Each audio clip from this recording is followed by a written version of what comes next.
Hey gang, Julia Usher from Recipes for a Sweet Life. Welcome. If you've been wondering why I've been laying low and not on YouTube in the last couple of weeks, it's because I've been working like a crazy mad woman to bring you this exciting new product reveal in this video.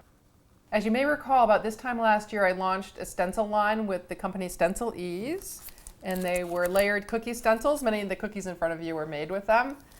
Well, now, this time, I'm introducing an airbrush designed to work beautifully with these stencils and in broader applications. I've had the very good fortune of working with Bakery Airbrush company here in the United States to design this particular gun and also the compressors that will go along with it. I want to thank the entire Badger team for the immense amount of time and resource they put into making this airbrush the best possible for cookie and cake decorating. And a special thank you, of course, to Ken Schlottfeld, the big boss at Badger, for really holding my hand along the way throughout this design process. So thank you, everyone. Now, just a little bit of context before I show you what's inside the box. What got me thinking about designing a new airbrush was, of course, I was stenciling all of these cookies a lot, and I was using a lot of available products on the market, and I found that they had some big problems, most notably a lot of overspray, meaning that it was hard to get into tight stencil areas without color going into adjoining areas, just wide dispersion of spray. That was problem one. Problem two, I found, was a lot of speckling and mottling of colors. Sometimes this was a function of the compressor being at too low pressure or not being able to regulate the compressor, but sometimes the gun itself left a very speckled pattern. Not very fine atomization is what you would call that.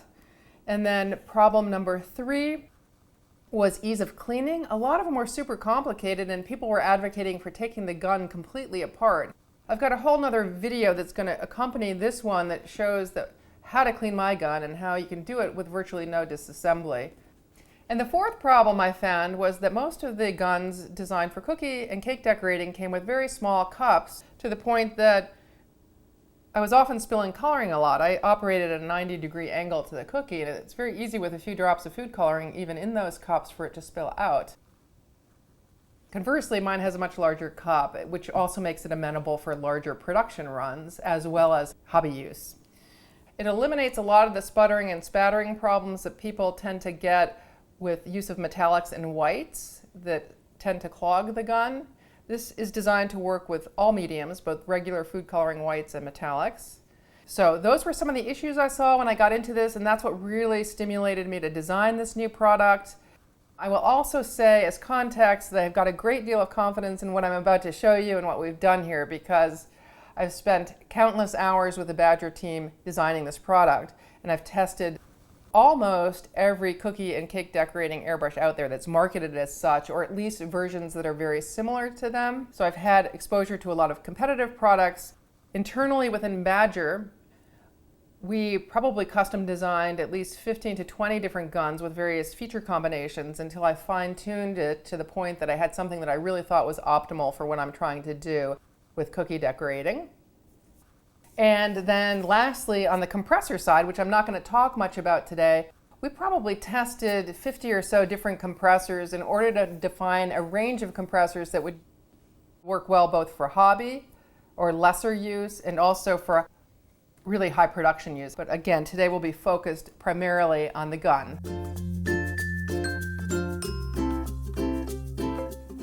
And let's see that gun. Ta-da! Here it is with a beautiful teal handle that color coordinates perfectly with my stencil logo. In addition, it's got a lot of other great features, and I'm going to review them all in some amount of detail. But first I want to show you what comes in the box and how to attach this to your compressor. It's really like a two-step process. So what you'll get is the gun itself. The coloring cup is on the top. It's got a nifty little plastic cap. There's also a protective plastic cap that goes on the end to protect your needle when it's in storage.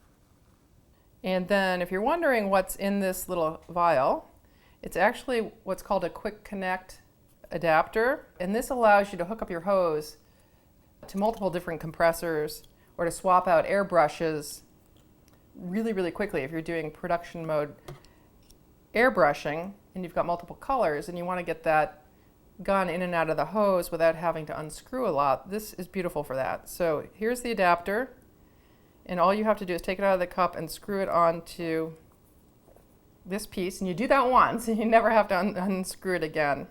I will note that the logo that says Julia Usher here will be different on the final gun. This is actually a prototype. It'll mirror my stencil logo more exactly, as will all the labeling on the packaging. Now, if you've ordered just the gun from me, you will get a hose with a gun. If you've ordered a compressor and a gun, you'll also get a hose. So you won't have to worry about adapting the gun to another hose necessarily. Now let's look at that hose. There's an end that basically has more metal on it, and that's the end that goes into the quick connect adapter, and there's just a shorter end with a wide threaded piece on it, and that's what's going to attach to the compressor. So to get that hose on is just a simple click-in process. No screwing into place, very, very quick. And if you want to swap in another gun with another color in it, if you're doing a lot of colors on cookies in high production mode, I'll have a whole nother video on that, by the way, then you just simply pull it out. So that's ready to go. And then to get it on the compressor, this is threaded. So once you've got this on, you have to do this once. You won't have to unthread it again because you're just going to be removing your airbrush from the quick disconnect end. Now we're ready to spray, with the exception of the fact that sometimes in transit, Badger, the manufacturer of the gun, will retract the needle to protect the needle tip that sticks out the top, and the gun won't spray properly unless you've fully pushed the needle in. And to do that, you can do that completely from the outside just by unscrewing this needle chuck and pushing it forward like so, and then you'll feel the needle just protruding ever so slightly through here. Screw down the needle chuck, then you're ready to load the coloring cup with color and airbrush. But before we spray and before I talk about each of the great features of this gun in more detail, I want to talk a little bit about how it functions. I think having that context is really important to understanding how to use your gun, or how to best use your gun, and how to best clean your gun. So I've got this handy dandy diagram. This is actually my gun disassembled, and I'm just going to orient you to the terms that I might be referring to through the rest of the video. We've got the protective plastic cap, which, as I mentioned, protects the needle tip when it sticks out from the nozzle guard. This nozzle guard is actually reversible, and we'll talk about that a little bit more later. The spray regulator has a lot of spray control functions, which are a little too technical even for me, so we're not going to get into them here. But it does also hold the nozzle head in place, which is something that protects the nozzle tip. The nozzle tip is a primary flow element that comes in contact with the coloring. It directs the coloring out of the gun, and it's an area, if you do get into deep cleaning of the gun, that you'll need to be able to get to. The good news is these pieces all unscrew by hand and rescrew back in by hand, and are very easy to assemble. The even better news is that I rarely, if ever, do that, as you'll see in my cleaning video, because this gun can be cleaned completely from the outside through routine maintenance practices. Coloring cup, large, capped, plastic cap. The trigger, that's what controls the airflow. Here's the quick disconnect adapter we just talked to. The needle chuck, which you just screw in or loosen to slide the needle in and out. So when you pull back on your trigger, basically, the needle retracts, it moves out of the nozzle tip area, and it releases flow of coloring onto whatever it is you're airbrushing. When you release the trigger, the needle moves back up through the nozzle tip and blocks the flow of coloring out of the airbrush. That's the basic function of this gun. Now, my gun, the first great feature of it is it's a dual action gun as opposed to a single action gun. And to show you what I mean by that, I'm going to actually start some airbrushing. Okay, so the first step in airbrushing, even before we talk about dual or single action, is getting some coloring into the gun. Simple to do, easy to remove plastic cap. And then just drop in the coloring. I'm just going to put a few drops in because we're just going to do a few simple sprays on paper here to demonstrate different spray patterns. This is a gravity-fed gun, meaning the coloring flows in under the action of gravity from the top. Other guns are siphon-fed and the coloring feeds in from the bottom. But most in the cookie and cake decorating market are these gravity-fed types. Okay, so let's talk about dual versus single action. Mine is a dual action gun, which means, and I've got to show you by turning on my compressor, and I've hooked up a mid-range unit that's a little less powerful than the blue one I had here. and nothing's coming out of the gun. In order to get airflow through the gun, I need to depress the trigger. When I do that, no coloring comes out. That's the first action, getting the airflow going. Only when I pull back the trigger do I get airflow, or rather coloring flow. So that's the second action. Push down, airflow, pull back for color. Push down, pull back. So what's the big hoopla about a dual action gun? Well, to explain, let me first start by saying what a single action gun is. Most of the cookie decorating and cake decorating guns on the market are single action guns, which means once you turn the compressor on, air is continuously flowing through the gun, always, until you turn the compressor off. Then once you pull the trigger back on the gun, you'll get coloring flow. So you've got a lot less control because the air is continually flowing. With a dual action gun, I'm controlling the airflow and the coloring flow simultaneously through two independent actions, which just allows me a lot more precision. Trust me, once you use it, I think you'll feel that you get a similar kind of result. Much more tangibly though, because air isn't continuously flowing when I turn on this gun, there's no air coming out right now, there's no possible chance of a mishap if the gun should be plugged open because of coloring obstructing the needle. Remember, the needle, when it's pulled back, releases color. If coloring's obstructing the needle from fully coming forward and closing off the gun, then it can be plugged open, if you will. In the case of this gun, since no air is ever flowing, I'm not going to get coloring flow onto my cookies. In the case of a single action gun, if it's plugged in an open position, the air is flowing, and if you've inadvertently pulled the trigger back, you're going to get coloring flow on your cookie. Very little chance of that kind of mishap with this gun, and I'll show you what I mean by bringing in another gun shortly where I've got a plugging issue on it, a single action gun. So again, no air flowing. When I depress the trigger, the air flows, but no color comes back until I pull back. So you've got to go through two decisive actions to get that color out, but it's more or less a continuous motion. So I want to contrast the action of my gun to a single action gun that I've got here. This is one that's often used in cake decorating. It's got a tiny cup, which we'll talk about a little bit more later. So tiny, in fact, that I spilled the coloring out of the cup before I even got it into it over here. But that aside, I just want to show you how it sprays. I'm going to turn the compressor on, and you'll notice immediately that air is flowing because it's blowing paper around. So this can be a problem in and of itself because it can blow things around on your workstation when you might not have things completely locked down. Now, to get coloring to come out, I just simply have to pull back, and it comes out. But you'll notice now my hand is off the trigger. I've got some kind of blockage in this gun, and the coloring's continuing to flow even though my hand is nowhere near the trigger. So this is the mishap issue I was talking about that can often occur with single action guns. It won't occur with a dual action gun because I'll simply remove my finger from the trigger and no air will be flowing. So before we move on to the next feature of the gun, I did want to talk a little bit about typical spray patterns now that you know how a dual action gun works. I usually work in more or less one of two modes. There's certainly a continuum between them, but the primary mode for close range cookie stenciling work, I usually have the gun oriented at a 90-degree angle to the surface and 1 or 2 inches away, very, very close. But in order to prevent pooling of color on top of the stencils at close range, I have to be working with minimal flow through the gun as well. So light pressure, light pullback of the trigger, if you will, when I'm closer to the surface.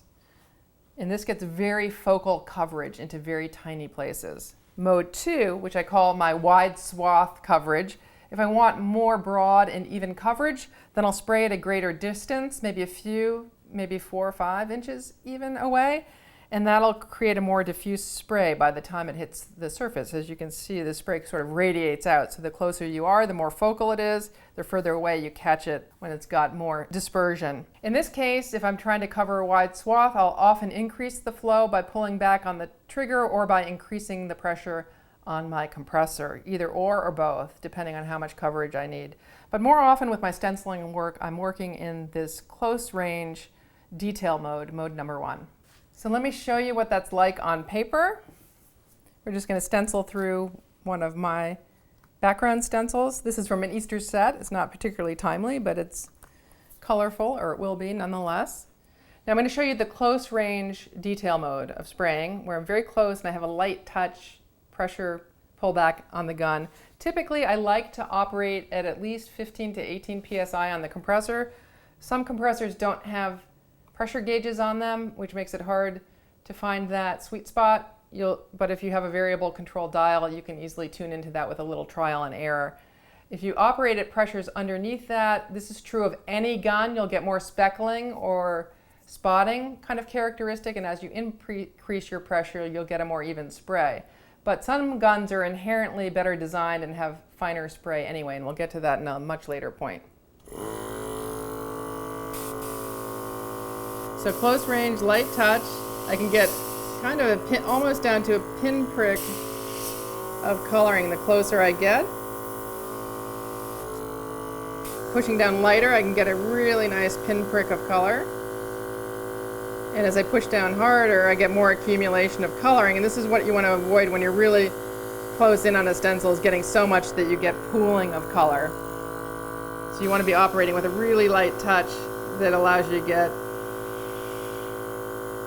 less color on the stencil, closer range. And now we'll move on to the stencil. I like to start off the stencil until I get the right feeling of the gun and pressure under my hand. So this is kind of fine mode of operation. I'm probably 1 to 2 inches away from the stencil right now, and I can get into this little tight bow area pretty well, as you'll see, except for the area where I drew it over another piece.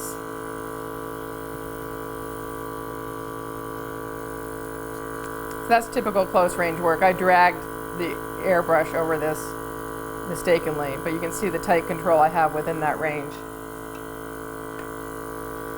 Now let's contrast that to my wide dispersion method of spraying, whereas if I'm way up here, I'm pulling back more than the amount I was pulling back here, and I'm getting a much more subtle effect, but it's going much more broadly, as you can see.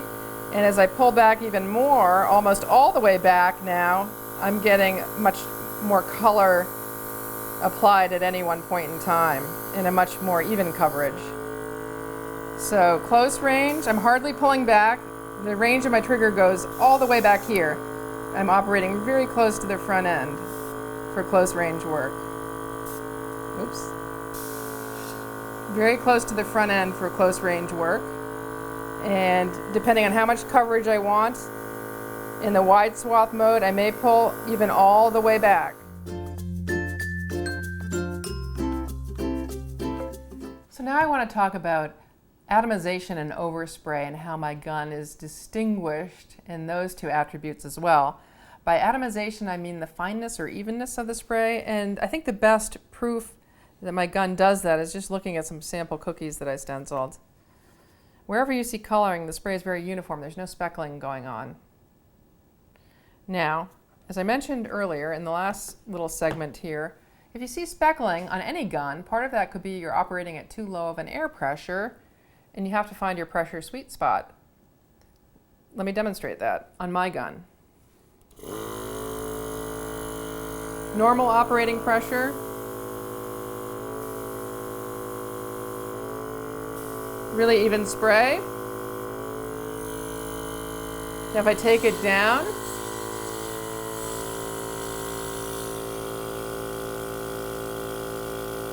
I'm not even getting spray out. I've taken it so down. So let's take it up a little bit higher. And you'll get much more speckled spray. Now a lot of cheapy compressors, which this isn't, will always give you speckled spray. So that could be part of your problem. But if you do see that, first things first, try increasing your pressure. This is true with any gun. And find that sweet spot. Still a little speckly, so I'm going to bring mine back up to about the 15 to 18 where I was working, and it's much better, as you can see. Could even go a little bit higher.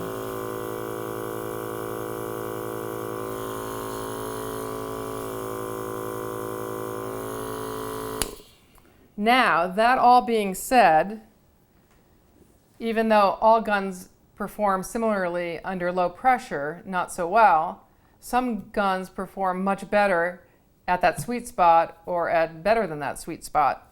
And my gun is one of those, because one of the other things that controls atomization is something that's very inherent to the design of the gun, and that's the angle that's on the needle tip. And to help clarify that, I'm just going to bring forward a diagram. Here's the needle, the retractable piece that allows coloring to exit or not exit the gun. And it's got what seems to the eye a very sharp point on any airbrush. But that point, or that angle of the tip of the needle, which is called the linear airflow angle, varies quite considerably across guns, from about 4 to 7 degrees, and that's a considerable range. Ours is on the lower end of the spectrum, and the smaller the angle, the smaller the droplet of coloring that's going to separate itself from the needle tip and end up on your paper. So generally, the smaller it is, the better, and the finer atomization. Because we're operating on the lower end of the spectrum, we've also got that going for us. Now let's talk about overspray a little bit. Overspray is that sort of haze that surrounds the focal point of coloring when you've sprayed on a piece of paper. So you can see my focal point of coloring here is maybe 1/4 of an inch, and my overspray area is really small, maybe 1/16 of an inch on this particular blob. Our overspray tends to be less on this gun than it is on other guns, and that is a function of another physical attribute of the gun, bringing back that same diagram. That has more to do with the nozzle opening. Now the nozzle, as you recall, the nozzle tip is the area through which the needle goes. And there's an opening at the end of it. And the smaller that is, the more focal the color will be when it exits the gun. On guns designed for cookie decorating, I've seen it range from about 0.4 millimeters on up to 5 or more. On our gun, it's 0.3 millimeters. So we've got a little more focus spray coming out of this gun, which is advantageous for getting into small spaces on my stencils. The other great feature of my gun is it's really all-purpose use, and by that I mean it works equally well with regular food coloring, whites, and metallics.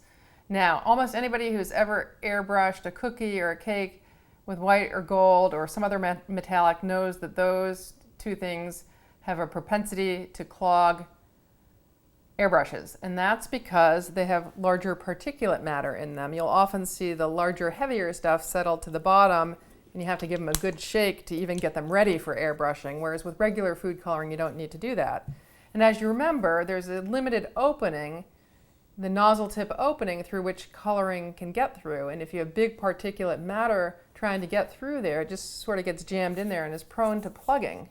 Now, interestingly, I have a smaller nozzle tip in my gun than some others do in their guns for reasons of controlling overspray that I mentioned earlier. However, I'm still able to achieve quite even and beautiful spraying of metallics and whites without any noticeable clogging because of another unique aspect of my gun. And out comes that same diagram again.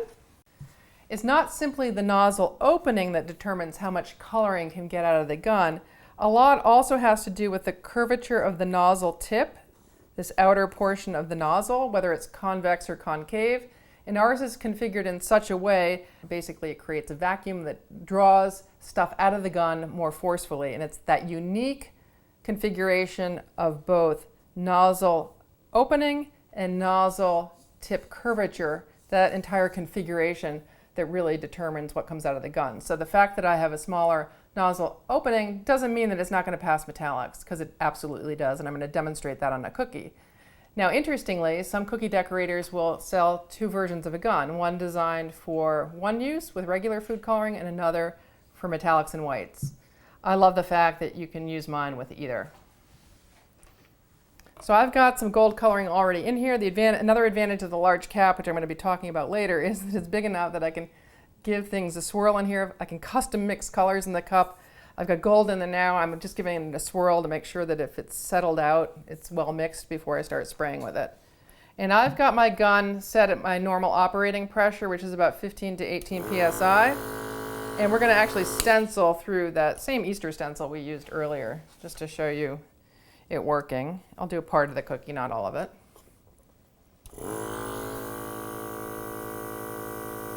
So I've got to depress my trigger. Now, With metallics, I may have to pull back a little bit further on my trigger to get airflow, again because of the larger particulate matter, but it will come out. Or I might have to jack up the pressure a little bit on my compressor. You can try that too with any other gun. If you're having trouble getting metallics out, pump up the pressure, because the more force behind the coloring, the more you can push out through that opening as well. But right now I'm just pulling back on the trigger a little bit more than I normally would with regular food coloring, and I've got a fine, even flow that I'm going to bring on to my cookie. No spattering, just nice, even quality to it.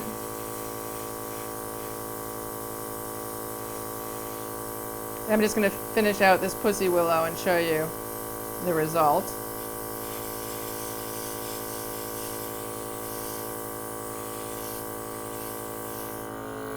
As I said, I've been working with this gun in some form of this configuration for over a year, and I've not once had a material issue of clogging with either whites or golds, and a lot of that has to do with how I clean my gun after the use of these items, and I'll talk about that entirely in another video. It's a nice, beautiful, even spraying of metallic without sputtering or spattering.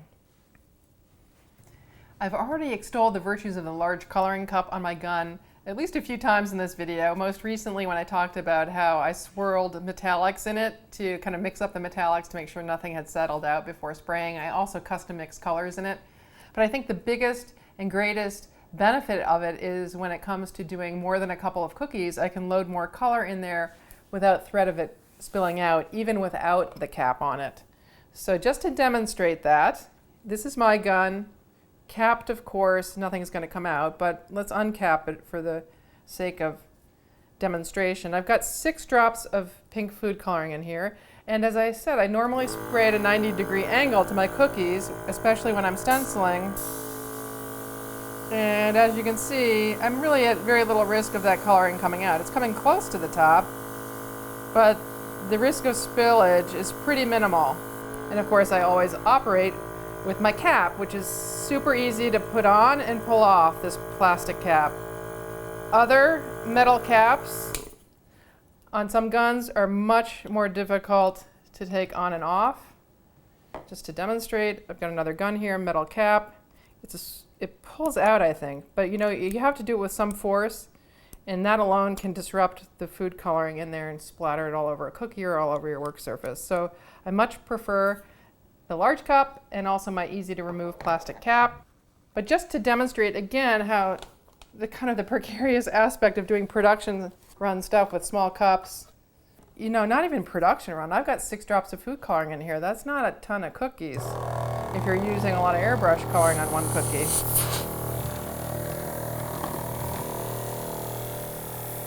I've got 6 drops in here, and it'd be hard pressed for it not to spill out. It's right up to the edge. And if I get it at a full 90-degree position, it's on the brink of falling out. If it doesn't, I'd be surprised with any quick motion of the gun. And forget about putting a cap in there, because the coloring will just be pushed right on out. Now I want to talk about a feature of my gun that, while not unique to it, is certainly a benefit of it, and that's the quick disconnect adapter. I talked about it briefly at the start of the video when I showed how easy it was to connect my gun to the compressor because of that adapter.